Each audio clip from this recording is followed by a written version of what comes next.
Ready na? Sing, binago ko yung bahay natin eh, oh. Erinehag dyan, ayan. Oh.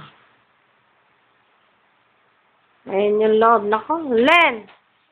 Sindihan mo yung ilaw sa taas. Ayan yung divider, nilagay ko sa gitna. Yung itaas, inayos ko. Sabi nila Junior, doon daw sila. Ayaw naman ngayon. Tatakot daw. Pero maayos na, oh. Madilim pa rin. May kortina sa loob, oh. Ay, silid, bumababa. Dilim. Ha? Madilim. Madilim nga. Kasi. Hindi makuha yung pusa.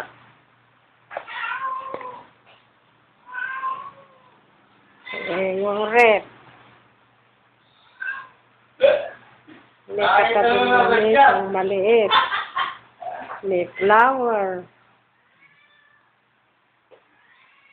Ito ang dining room sana eh. Sana. May pasensya sa paanan ng poon. Ayan yung patungo ng mga poon.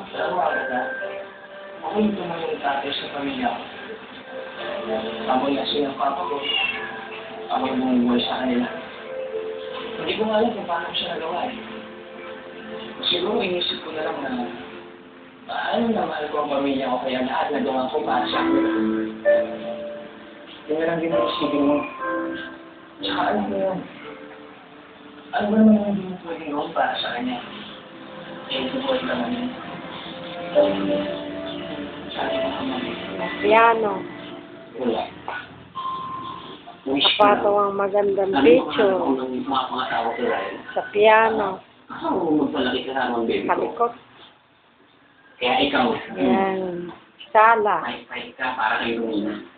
Huwag mong hayaang makapuntos yung peri na yun. Kasi, Nagulaklak yung puno, tapos namunga. Siya rin yabang. marami.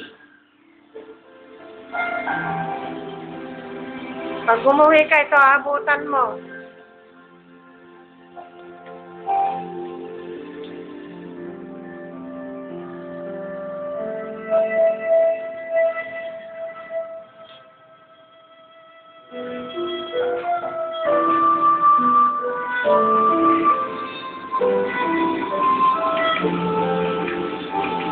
Nagustuhan mo ba?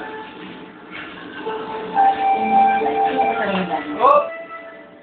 Are you expecting promise from somebody else?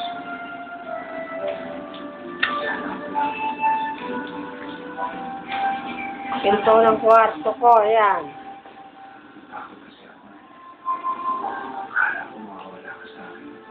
Yung bisita natin pa. Si Lenny na yun tumingin. Ayan, pinto.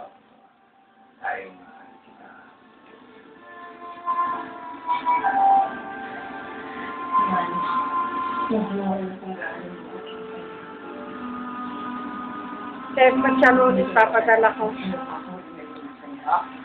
Pinag-i-email ako sa lulit.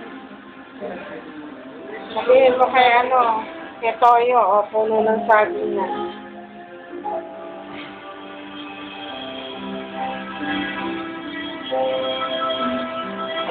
Check mo nga.